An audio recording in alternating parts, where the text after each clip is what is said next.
Ikajikui, good morning. Or if I was feeling extra good, I would say imut kajikui. It's like just a bit of extra good morning on there for you. So we're here to talk about data. Howard spoke about how enjoying public administration is a nerdy thing. So I guess we're getting more nerdy in this panel now.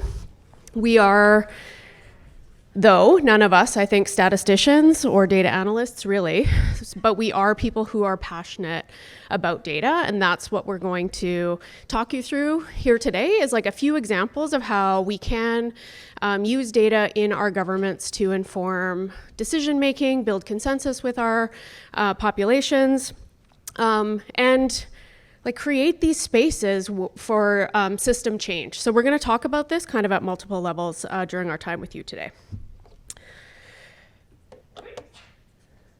So now that I have everyone here, I'm Harmony. My ancestral name is sɛḷl'acəs. I'm from the Squamish Nation. I've got with me here, and I'll do proper introductions as we introduce each of the panelists, but I've got Cheryl, then Bob, then Adam up here today. And it is really great to be here on lands belonging to the Musqueam, Squamish, and Tsleil-Waututh.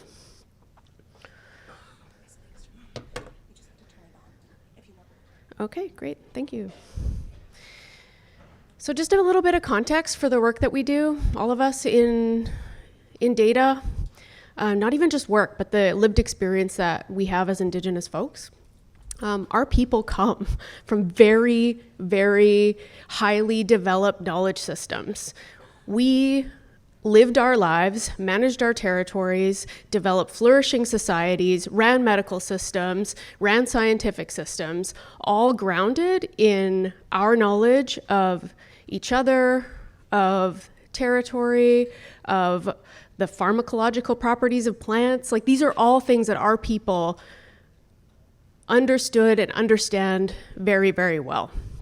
And that kept us well, it kept us thriving. Our people had long lives. We have the most diverse expression of language almost in the entire world here in what is now British Columbia. And that is all grounded in our knowledge systems and our science. And colonialism and the introduction of colonialism here was an intentional effort to disrupt those knowledge systems and make us less than, and make our knowledge system seem as less than. This is what we kind of call epistemic racism, right? It's like the idea that some knowledge systems are better than others, that Western science is better than our science. And we know that that's not true. But that is still a very pervasive belief that our people face when we are doing our own kind of data and knowledge work. Our knowledge is framed as being primitive. We've been kind of socialized to believe that it's harmful to be counted. We've not put up our hands for participation in data collection exercises because it's harmful to be counted. Our knowledge has been taken from us and used by others to make good money in pharmaceutical industries and other. And yet our knowledge is framed as primitive, and that knowledge is framed as, you know, cutting edge science. When we think about data reports about us, we're often framed as sick people, as violent people, as vulnerable people. And those are on metrics that aren't even about us. They're not even established by us. That's someone else's ruler for what wellness looks like, and we're measured against that. And then we're told that we're in a gap. So these are all problems with the data systems around us. And then further, the data that belongs to us, that belongs to our people, is held by other levels of governments, and we're told that, oh, we can't share it with you. The law prevents us from sharing those data back with your governments and your people. So these are all of the important context in which we do our work. And our people have not put up with this, right? Like, no, none of those things are true. And we do lots of work as governments. Our leaders have advocated for many, many years around our data ownership and our data sovereignty. So people are familiar with things like OCAP principles, ownership, control, access, and possession. The United Nations Declaration on the Rights of Indigenous Peoples speaks to our rights to data. So we have the right to self-determination. To inform self-determination, we need to have data sovereignty. We need to own our own data. To participate in decision-making and to lead decision-making, to develop our own institutions, the whole subject of this net gathering, we need data and the acknowledgement of our data sovereignty. And we have the right to protect, control, maintain our intellectual property. So these are things our people know, but have fought really hard to have this embedded in things like the UN Declaration. And so we have this environment right now that we all work in where we can draw on data to inform the governance, the decision-making of our institutions. We know the importance of data, so even though we may not be crunching the numbers, we are active users of those data to inform planning, to inform communication with our citizens, to be accountable to those we serve, to hold others accountable for how their systems treat us differently and perform less for us, and to contribute new knowledge and understandings. So there's all of these awesome reasons why data is so powerful and fundamentally is like fully integrated with leadership. Data informs the power of leadership. And so we're going to talk about a few examples of that today. So starting off, our panel today will be Cheryl Casimer. She's from the Ktunaxa Nation. She's been chief and counselor in her community and is a political executive member with the First Nations Summit. I'll let Cheryl do her formal introduction, but what I would say is that in my work with Cheryl, she pays attention.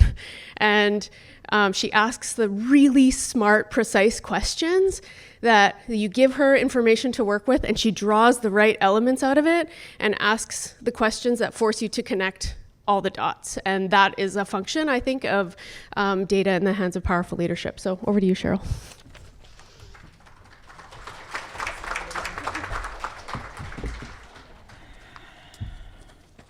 Harmony is way too kind. Gisukyukyut kapineskit hu sukal kukni nausan miyetki. Hu gaklik aksmaknik bitsak balki.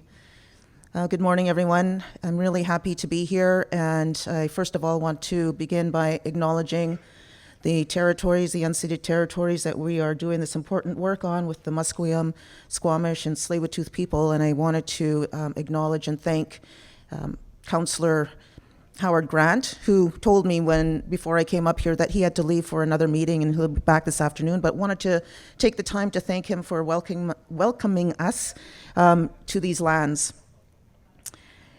I also wanted to just share a little bit. I mean, Harmony, when you listen to Harmony speak, she is so passionate about data. And in one of our meetings, I'm on the BC Regional Data Working Group. In one of the meetings, she had said, if I didn't have any other responsibilities, I would dive right into data and that would be it. I just love it so much. I don't know if I share that level of passion, but I do know that data is very important in the day-to-day work that we all do. We all know that our political and legal landscape has changed drastically. Even back in the early 90s, when I was back in administration for my community, I was on council as well, but I was carrying two roles on top of that. I was the director for lands and resources, and I was also the director for treaty. And I think that is an example of what our communities were like a couple of decades ago, because of our limited capacity within our respective communities to do the work that was so important to be done.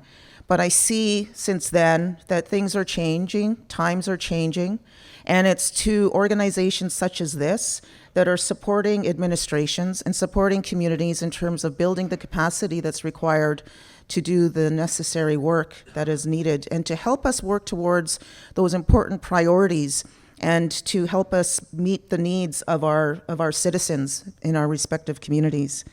So I'm really happy that FNPSS exists, and I'm looking forward to how they evolve into the future. As you heard from Howard, that currently they are housed with the First Nations Summit, of which I'm a political executive with. and we're working towards them becoming independent. And I think that that will provide them with the opportunity to expand. As we see here as part of the theme today, it'll be part of the branches that will expand into the communities and provide that necessary supports. I guess I didn't really say who I am other than my name and that I'm from the Ktunaxa Nation. I am a political executive with the First Nations Summit, as well as a member of the BC First Nations Leadership Council. Chief Don Tom is one of my colleagues. I understand that there will be other members of the Leadership Council that may join us here later this afternoon. So to start off, I know I only have a few minutes, so I'll try to be quick. The theme of this gathering, as you all know, is taking root, and in my language, that is akgukbukam.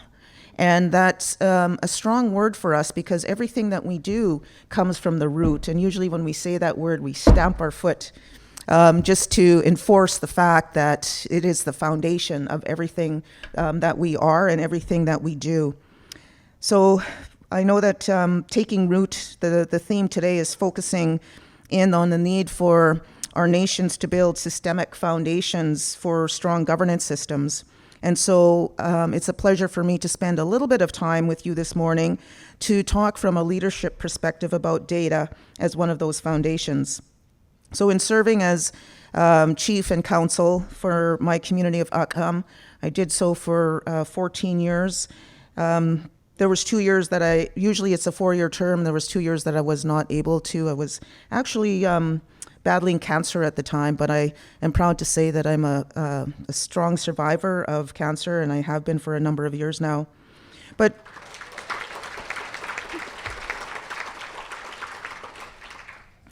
in that role, though, it was clear to me that we needed to have better data to inform our decision-making as governments. And as you heard Harmony say, that we do have data, but at times it was housed in different entities and organizations, and it was really challenging and difficult to be able to access that information for what it is that we needed to do. Those days are over. I think it's quite clear, and we've made it clear to government that we are the owners of everything about us. There is nothing about us without us anymore, and that's the message that we continuously deliver at our tables with Canada and British Columbia.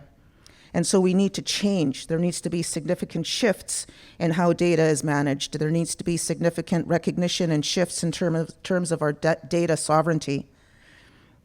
So data, for me, when I was both in administration and in a leadership capacity, was I found that we were spending way too much time chasing grants and chasing proposals just because it was $5,000 to do this and we would go and apply for it. But it cost $6,000, $7,000 to do the reporting. And at the end of the day, we didn't even really meet the needs or the priorities or interests of our community. And we said, okay, that's enough. We can't continue to do that anymore. We need to set some priorities for ourselves. And how are we going to do that? We need to be more strategic. So we started working on our vision, and we started working on a strategic plan that was going to help us determine what those priorities are. And so if a proposal or a grant or something came along and it didn't meet the needs of that vision or of that strategic plan, then it was ignored. We don't have time for that. But so that was why it was important for us to be able to have more data, because when you start to plan or you start to strategize, data contributes towards identifying your gaps. It also works towards identifying your strengths. So for example, when you're talking about developing language in your nation or in your community, you need to know how many fluent speakers you have. You also need to know how many are beginners and in between, so that when you start to develop programming, you're actually targeting the audience in the way that it's meant to be, as opposed to just doing one overall general program. So data helps in determining that. We also needed it to tell us what was the percentage of young people in our community versus elders and those in between. How many young mums were there, so we knew what kind of programs we needed to provide, prenatal supports and those types of things. What were the educational needs? What are the energy needs? And it's a range, right? It's a full spectrum of information that we need, a full spectrum of data that's required to help us do our day-to-day activities in being able to serve our people, our citizens, more effectively. So now in my capacity as a task group member with the First Nations Summit, I also see the power and the need for data to inform the decisions and deliberations among our chiefs at a provincial level. We have many discussions at that level, and one of the pressing items that leadership is facing today is related to the Canadian Human Rights Tribunal and the compensation package that was just recently approved for $23 billion. Chiefs are at our table saying, how are we going to have support and capacity to be able to support our children and our families when those compensation programs start to be dispersed? You know, we're talking $40,000 per young person. We're talking $40,000 per caregiver. Are our communities ready to support our children and our families for when that starts to happen?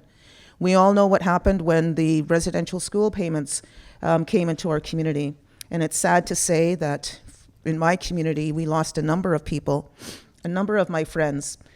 It was an overload for them, and it was a reminder of what happened to them when they were in residential school. And sadly, they just weren't able to cope with that, and many of them passed away due to many reasons. We don't want to see that repeat itself in terms of our young people when they start to receive that money. So what are we doing to prepare? And we hear all of those concerns at the chief and assemblies meetings. So we need high quality data, and that is necessary to help us collectively hone in on the shared problem or opportunity, and illuminates potential pathways forward and allows us to identify problems and opportunities, as well as a key tool in measuring our progress. Disaggregated data that is specific to our communities and citizens is at the very core of understanding these issues and how we move forward. We must collectively understand that data and data analysis is the foundation for our future, whether it be through assessing economic development opportunities or understanding poverty rates and developing poverty reduction strategies. And I just want to pause there for a minute. I sit on the Minister's Advisory for Poverty Reduction. And as we start talking about determining indicators for measuring poverty in our communities, they use what is called the basket measure indicator. And that doesn't reflect anything to do with Indigenous indicators whatsoever. But we have of these organizations, and I know that they're trying to do good work, and they are doing good work. And that's just one ministry. There's other ministries that are also in the same boat of just using these general concepts in terms of measuring our needs and our priorities based on indicators that have nothing to do with us. So at that table, I'm trying to get them to understand that we need to identify Indigenous indicators to help measure poverty. And so that we can be able to incorporate that into the strategies, because the provincial government is responsible for providing funds to communities to help communities address the issue of poverty, but you're not going to get the proper funding if the proper indicators aren't there, if the proper data isn't going to be used. So that's ongoing work that continues to happen. Data also helps with the understanding and addressing the disproportionate rates of racism.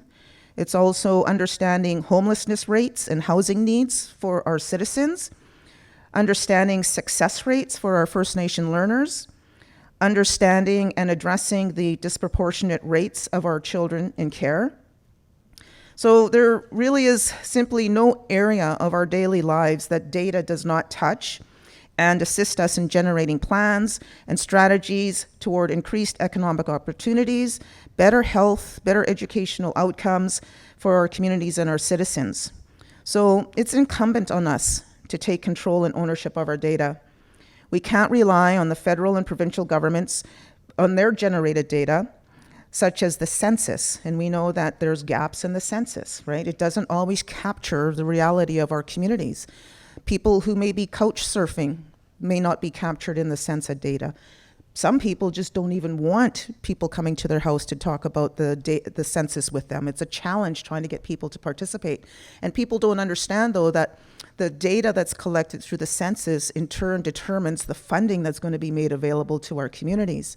So we need to definitely make some changes there. I know that there are some communities that are developing their own census and going into community and doing it that way based on their values and based on their principles, and I believe that it does make a difference.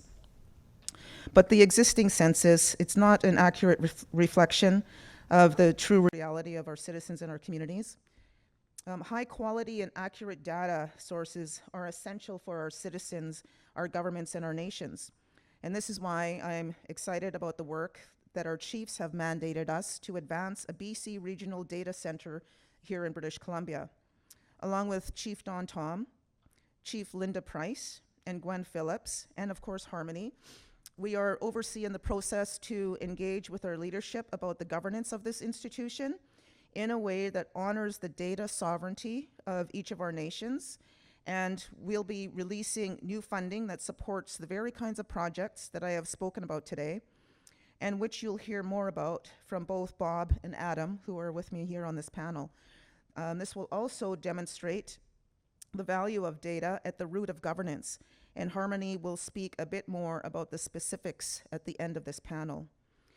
In closing, it is still common for our leaders and staff to think about data as boring, nerdy, or too complicated. I hope that our time with you here today gets you as excited as Harmony about the possibilities of data to accelerate nation rebuilding and governance. And I hope many of you will participate in the creation of the emergent First Nations Regional Data Center and leverage the upcoming funding and the tools and the resources to make your jobs as senior administrators easier. And thanking you again for the opportunity to spend a few minutes talking to you on this important issue. Dacha.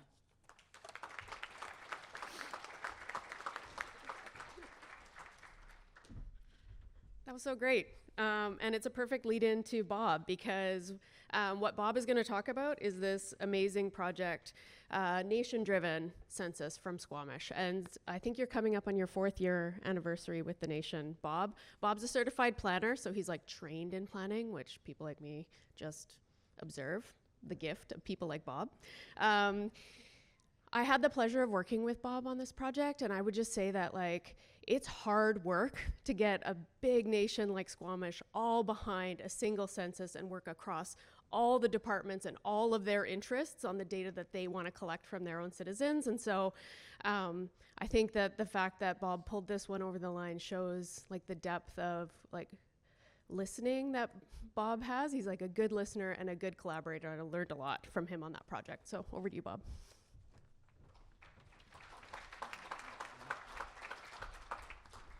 Hatsquile, everyone. Good day. I'm Bob Sokol, Director of Ktunaxa Planning and Capital Projects with the Squamish Nation. As Harmony said, I've been in this role for 4 years, and I'm here to talk about sɛḷakəs, Squamish Nation Census. And for all the reasons Harmony and Cheryl talked about, the Squamish Nation made a decision to undertake its own census to get a better understanding of who we're working for, who we're planning for, who are the Squamish Nation members.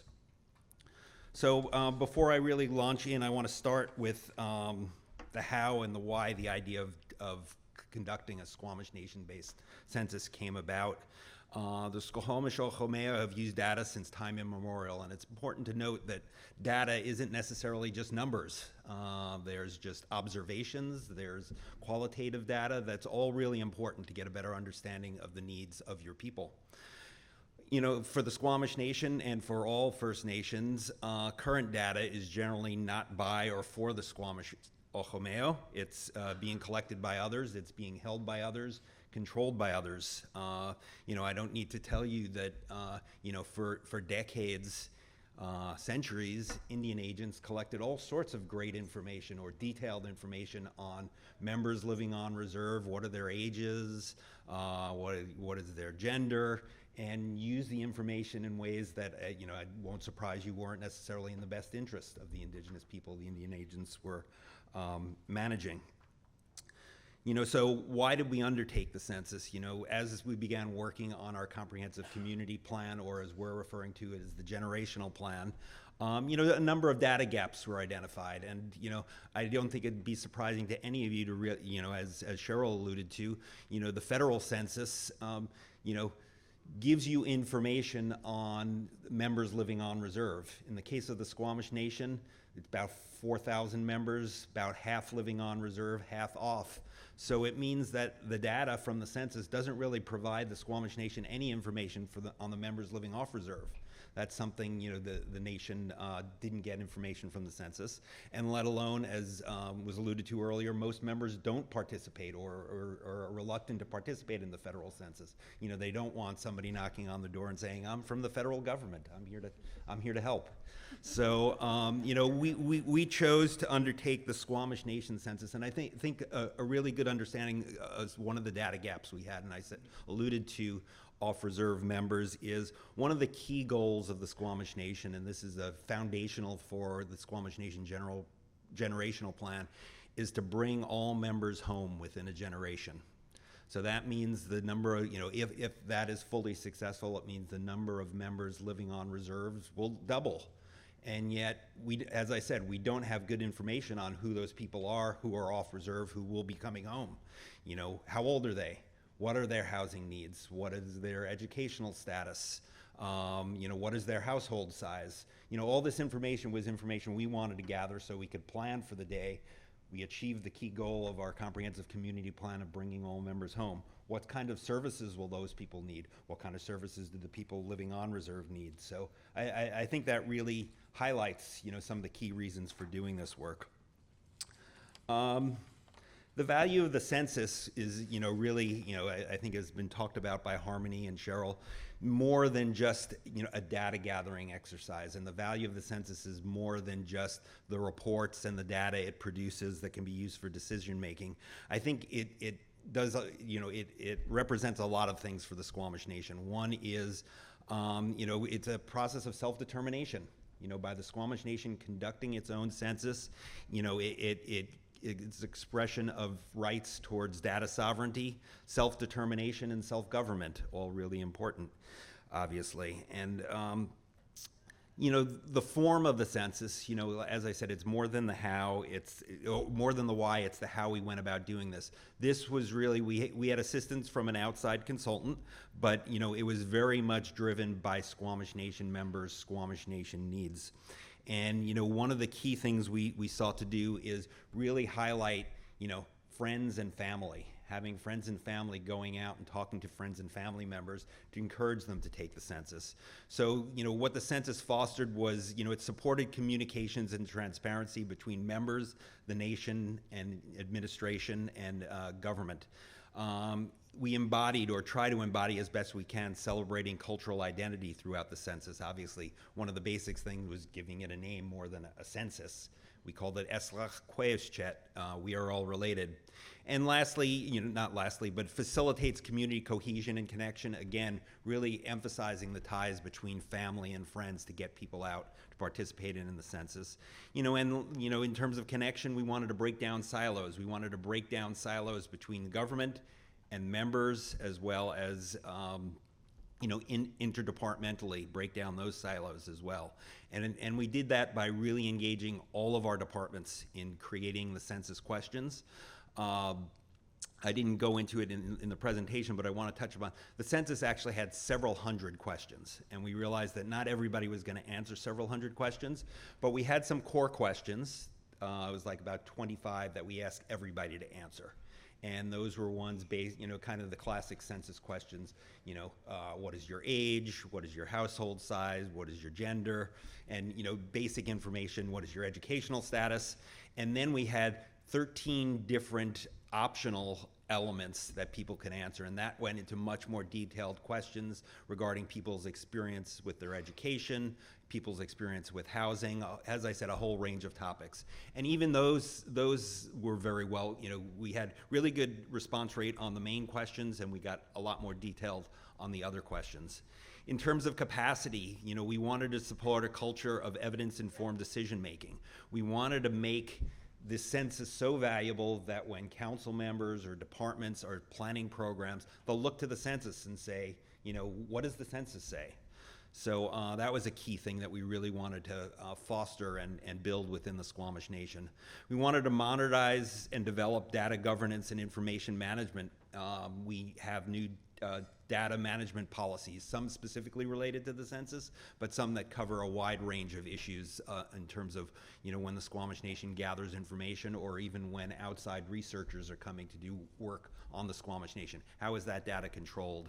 And in terms of building capacity, there were skill building opportunities for staff and members. Skill building in terms of data analysis, but also in terms of skill building for members, the ones who went out and did enumeration and meeting with other members. There's lots of involvement there, and really built up a good core of members to go out and gather information. And in terms of the results, I mean, what we hope to do and what we are seeing is the results are empowering leadership to make decisions and advocate for Squamish Nation members. The results inform planning, financial decisions, human resources in terms of hiring for staff, and as well as risk management. And lastly, of course, also, I highlighted the information was used in the generational plan and for strategic planning purposes. So in terms of a project overview, as I said, it's not really necessarily the how we went about doing it, but the, what, and, it's both of those things, but, really how was really key to moving the work forward. And, what we really did, as I said, really wanted to emphasize family and friends to get people to respond. And like I said, it was really rooted in the idea that the information we were gathering were people's stories. And because they were people's stories, they were really valuable. They needed to be held very close, and that really fit into the data protection policy, that when people really wanted to know that when they responded to the census, the data would be there, but there'd be anonymity. There wasn't a way for the nation to link the who said it to what was said. So that was something that was really built into our work. Just over here, there's a brief project timeline. The project commenced in mid-2021, and there was a lot of work going on behind the scenes before members were even involved in the process. And this was, working with all the departments to develop the questions. And again, there were questions that were coming from Squamish Nation Health, our education department, our language and culture department, our planning department. All departments had input into the questions that went into the census. We did data collection in 2022 from July through early November.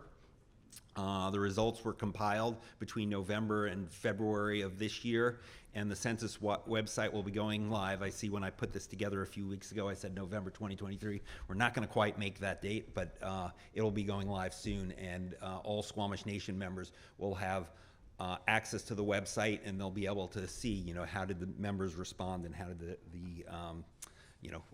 who are the Squamish Nation members. So in terms of the project, we definitely knew that really key would be getting good participation, and we put a lot of resources into getting this work done. We hired nine enumerators. Those were the people who actually went out in the community to gather the data. They went door to door. They attended over 16 Squamish Nation events that were held during the period of July through November. They worked over 1,800 hours to gather the data from Squamish Nation members. In addition to the enumerators, we had 3 boosters. The boosters were people who are, experts on social media and getting the word out. And we had boosters that were based both on reserve, and we also had boosters who were based off reserve. Some in far-flung areas, we had a booster based on Vancouver Island to help, pull in members who lived on Vancouver Island, as well as a booster based down in the Seattle area, because Squamish Nation members are pretty far-flung. We wanted to get, as I said, as many people as possible participating. Letters were sent to over 1,600 members' households, and we had follow-up with off-reserve members. And the boosters recorded over 2,100 individual outreaches in going to members to asking to respond to the census, and the boosters made 500 attempts through social media to reach out and get people to participate. So in the end, who did we hear from? We heard from 1 in 3 Squamish members. 1,380 people responded. That's out of about 4,000 total members. We were really pleased with the results. You tend to go into a census thinking, it's not going to be successful if you don't get it 100%. But we knew that that wasn't going to happen.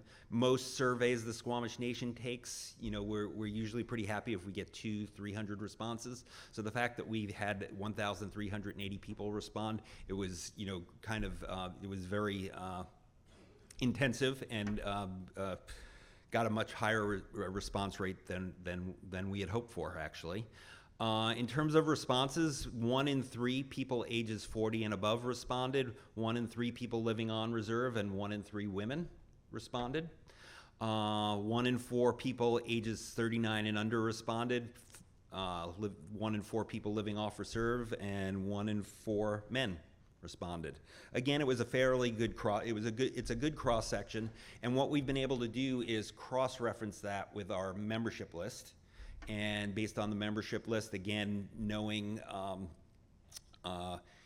based on the membership list, how many people are in each of these categories, we can take the responses through the census and do adjustments so that we can end up figuring out, okay, these are what the people who responded to the census, but if we adjusted these based upon the membership list, what would the typical Squamish Nation member reply, and able to manipulate the data to get a more representative sample. So most importantly, how are the census results being used? As I said, the generational plan was one of the key reasons we did it. And in the census, we included both numerical, quantitative and qualitative questions, asking people about what are their hopes and dreams in the area of housing or in education. And that's been really helpful in putting our generational plan, and we hope to be wrapping up the generational plan within the next few months. The census results are being used in forming our housing needs assessment. I explained how it gives us key information on Squamish Nation members living off reserve, so we can determine what types of housing are going to be needed to bring them home in future years, in coming years. And obviously, we also learned a lot more about the housing on reserve and meeting people's needs who are living on reserve. In terms of service planning, there's lots of questions about people's fluency in speaking Squamish. It's being used for forming language programs and people's interest in cultural programs. It's being used in those areas. It's being used for recreational program. It's being used for setting up health programs. In terms of population forecasting, based on the numbers we got in the census, we're able to make some predictions as to how will the Squamish Nation demographics change in the coming years. So it's been really useful for that. And last but not least, it's being useful for budgeting. And we're in the process of starting work, or we're working on our budget for next year. And pretty regularly, there are questions that I hear coming from department heads. Well, what does the census say about, so that I could form this program and justify asking for funding for this program? And council members are saying the same thing. When I present to council, or most directors present to council, they're very frequently asked the question, what does the census say about? And I think that's the greatest sign of success. It's really has embedded itself in the Squamish Nation government culture. We hope to make it a lot more available to members, and we're looking forward to the next census. We're planning to do it on an every 5-year basis, and at that point it could then be used for benchmarking. We can see if we set goals for increasing the number of fluent speakers of Squamish Schnitzum. More and more, we'll be able to measure that and see what kind of success we're having. So Hitchka, everyone, and I guess I'll now turn it back to Harmony.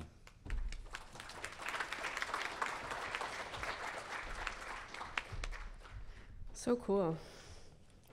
I can't wait for our nation to do that. So I'm going to introduce Adam Perry. Adam is here from the Nisga'a Lisims government.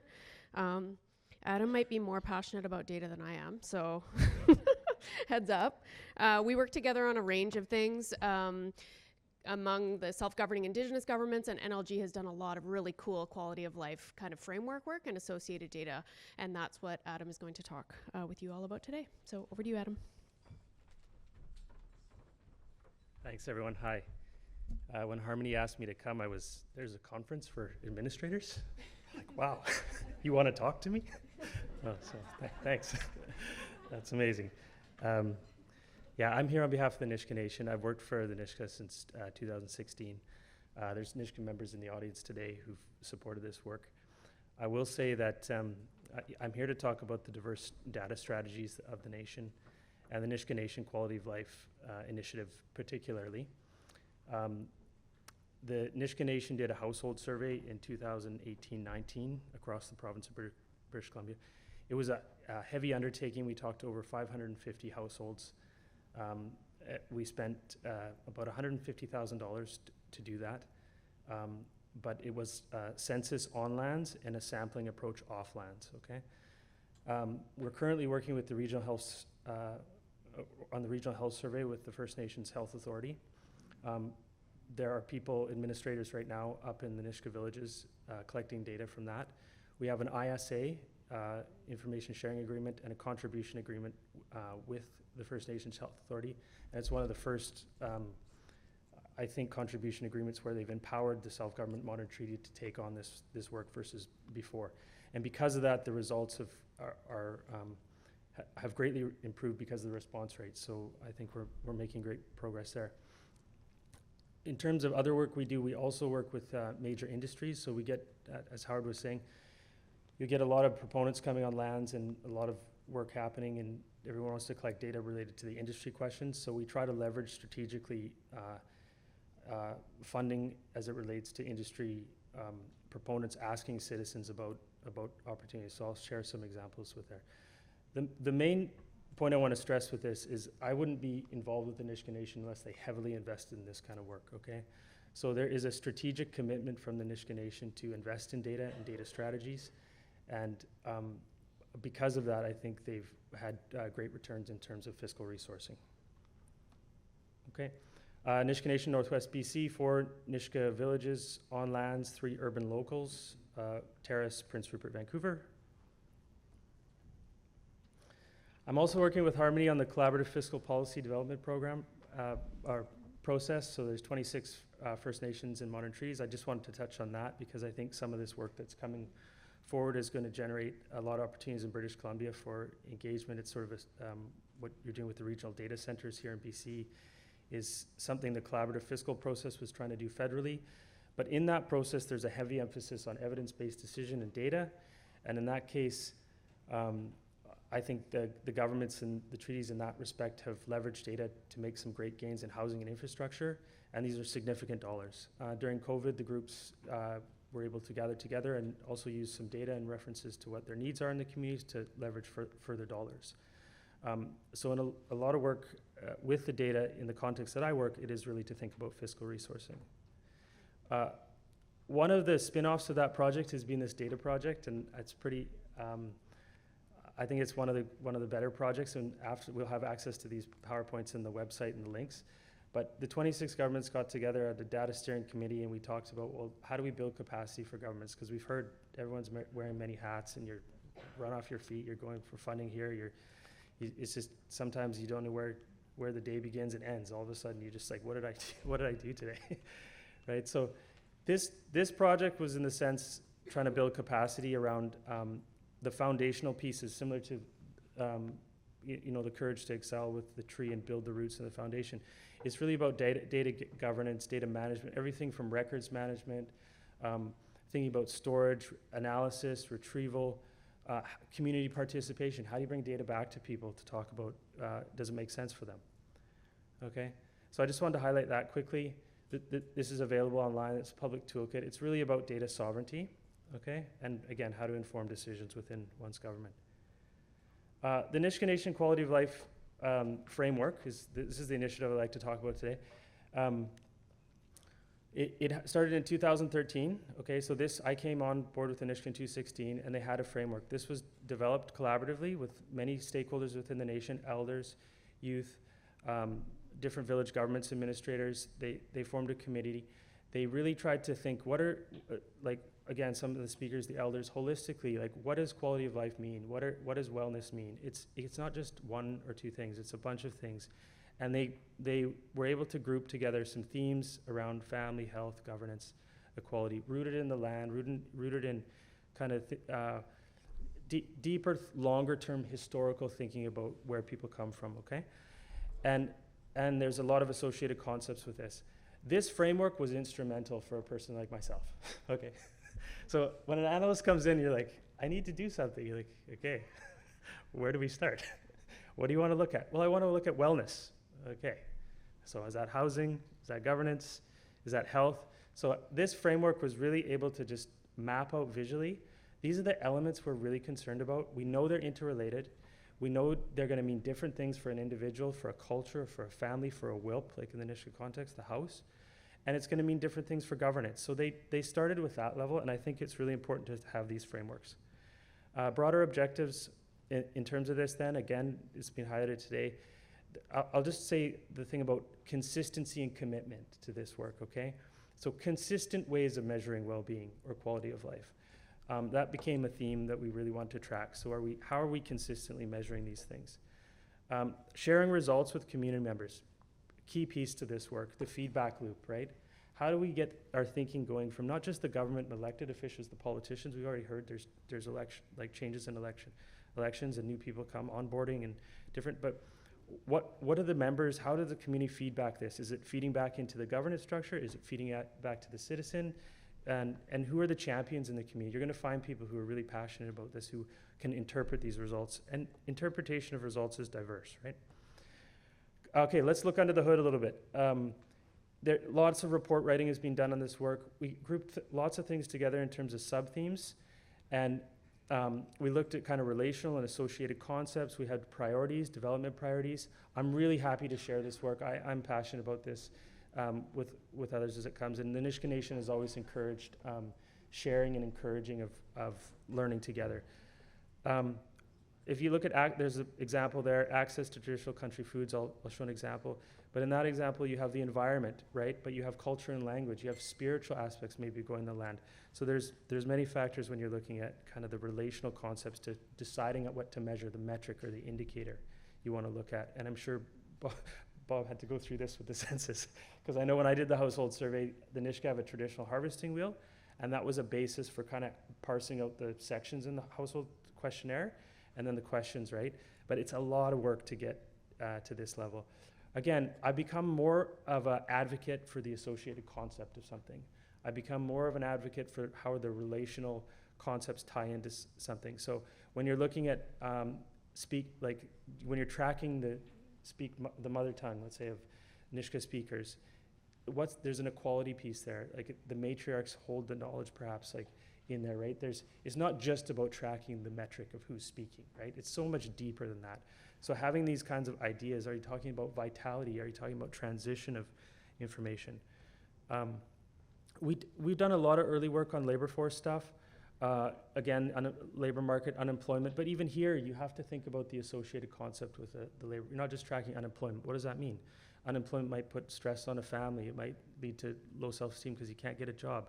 It might be that the unemployment rate reflects someone who's taking time off to raise family. So it's how you define these indicators that gets pretty specific. And again, having these concepts as it relates to a framework and then the relational aspects is really important. I'll just keep going on the point a little bit. Again, this one to me, access to food and the environment and family on the land, picking pine mushrooms, do any kind of resource thing that people do with in family context. It's deeper. It's as the elder was saying, it's spiritual connection perhaps to bigger things and broader things outside of these metrics. One example then out of the household survey that we did is we were focused on food security quite a bit, and these are some of the questions that we asked of the nation's citizenry. And this led to some results, so I'll share some results. These are aggregated results from the Nisga'a onlands and the urban context, and the results were shared back in each of the villages and in the urban context, the societies, with the administrators, and we invited people to come and talk about the results. Okay, so just we're feeding back, saying this is what we heard, this is what are the thing, and it generated ideas around intervention. This was right before COVID. There was a bit of inflationary period, rising costs, travel. Different respondents were saying different things in the context, but each village, each community had a different intervention. So in one case, it was like bringing food hampers. In another case, it was actually buying truckloads of food from down south to come up and distribute food to the members out of boxes. Another society decided to heavily invest in agriculture activities. So it was, and following up on this, doing a subsequent household survey is potentially going to happen in the future, and then you can track different trends. We use the census data in the Nisga'a context. We have, actually, there's pretty good response rates for on Nisga'a lands related to the census, and it seems to be improving. So they have their own census subdivision on Nisga'a. So in the respect of people responding when someone knocks on the door, it's actually pretty good in the context. So these are results I've shared at executive, I've shared to others in the nation and just at different levels of administration, showing the Nisga'a language speakers moving through the census iterations and those who hold the knowledge of the language. And it suggests an urgency to revitalization efforts and to thinking through preservation. And the data is so interesting to me because it also shows all the activities for the youth that are happening around getting them speaking the language and the culture, that's also moving through the data. So, graphics like this can, in a way, you can sort of see the life cycle of people moving through, and we have to get a little more urgent here. In a way, it also shows some positive aspects happening for younger peoples in the current context of, Indigenous revitalization. This was a survey we talked about just recently related to a major project development, the LNG, liquefied natural gas project, the Lisims LNG project. It's in the early stages of development, but going through environmental stages. It's led by the Nisga'a. Part of that, they do baseline studies, and there was funding to that, looking at traditional harvesting activities. And we talked to 1,000 people, okay, in the nation of about 7,500, related to their perceived concerns or positive aspects of the project impact. And in those surveys, we try to get benchmarks just to see if the project comes in and what impact there possibly is. We'll track later, and then we'll say, check in from time to time through a major project to say, there's been actually a dramatic impact on people's ability to to gain access and harvest activities. So some of the work too is like monitoring. It's evaluating external factors influencing a nation. We do some comparative analysis, again, related to labor force and stuff. Sometimes this just helps us see where we have some higher unemployment rates, but they've, compared to the province, but we know some of the reasons for that, rural, remote community. Sometimes there wasn't major projects in the area, but sometimes we do this just for executive. I just do this to make sure, I get asked this question a lot, okay? We did have a labor force database, and I'm not interactive to pull it up, but we're moving now into more of an interactive public-facing outreach for the labor force. This is some of the data. Unemployment rates show, and this tracks. We've got a little scroll bar. I didn't do this, of course. We've got consultants who help us do this.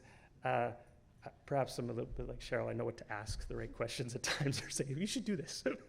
But there's a scroll bar, and it's able to, depending on the time frame you want. The Nisga'a Nation gets a ton of external people asking for things of it. I'm sure you all do in your day-to-day roles. And a dashboard such as this lets me push them off. So if I want to research Nisga'a on a labor force, I'm like, go to the dashboard. Too busy. Not that I don't want to help external people build capacity in another, but my primary job is to build the administration. Again, unemployment rate.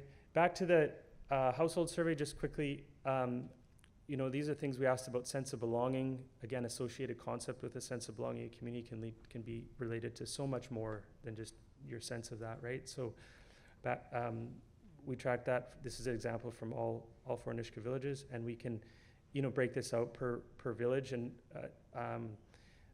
sometimes someone administrator from Gitwansilk or Gingold or Sɛḷl'acəs might ask me for certain information, so we provide that based on the census.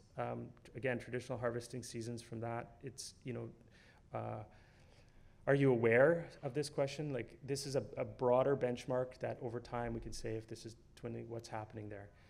Okay, preserving foods, we asked. I had my favorite question from the Nisga'a Nation household survey was, do you participate in cultural dancing?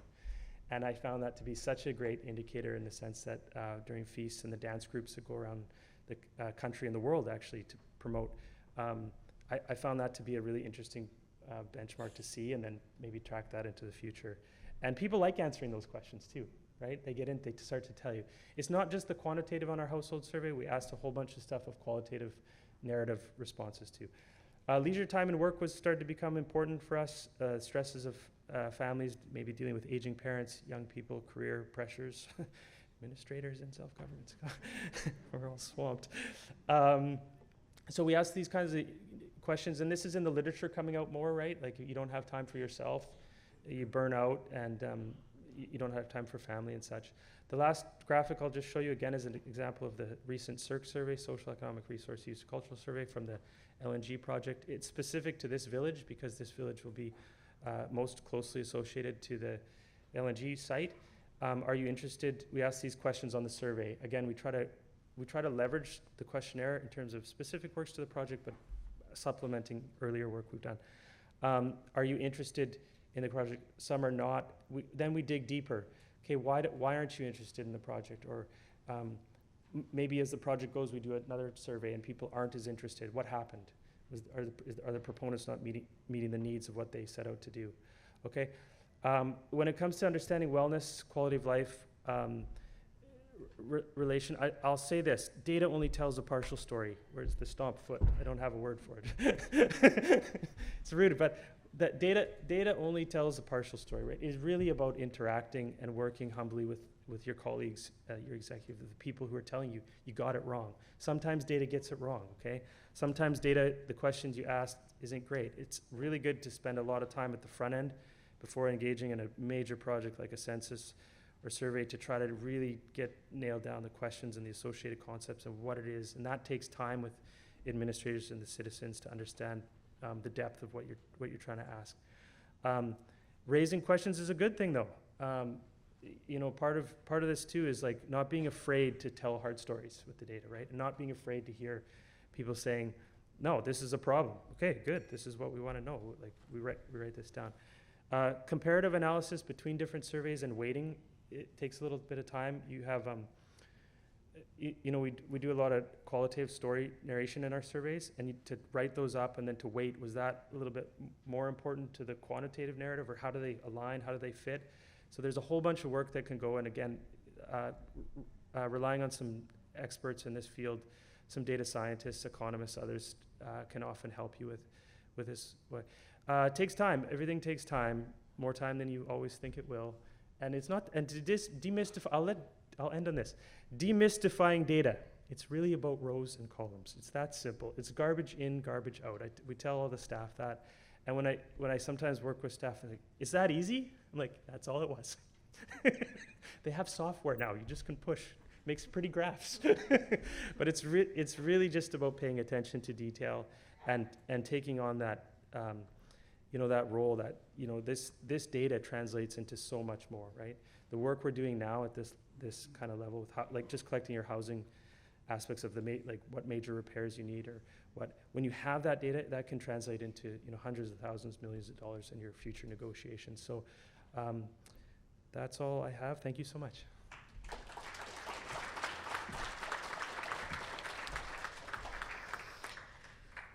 So I said I would get us kind of somewhat back on time. So I'm just going to wrap up with just a couple of comments. One is I hope that what this panel achieved was a bit of a glimpse as to how data can be used by administrators and support good governance and monitoring and assessment of performance through time. So hopefully we achieve that. It can feel like a big leap to go from wherever you are starting to some of the things we're looking at. So I just want to plug two things. One is indigenousdatatoolkit.ca is a site that Adam spoke to. It has tools for a whole bunch of this stuff, and there'll be a whole range of new tools that we're introducing in January. So that's one resource. Two, Cheryl spoke to the Regional Information Governance Center. We are commencing a process to work with FNPSS on what an institution could look like that supports First Nations governments in their data-specific work. And so we'll want to hear from you in the new year about what services should that institution offer? How should that institution be governed? And there will be funding available for nations to do their own demonstration projects to support their work in data development using the types of tools that I talked about, indigenousdatatoolkit.ca. So that's it from me, and thanks so much for your time today. And thank you to the panelists who were awesome.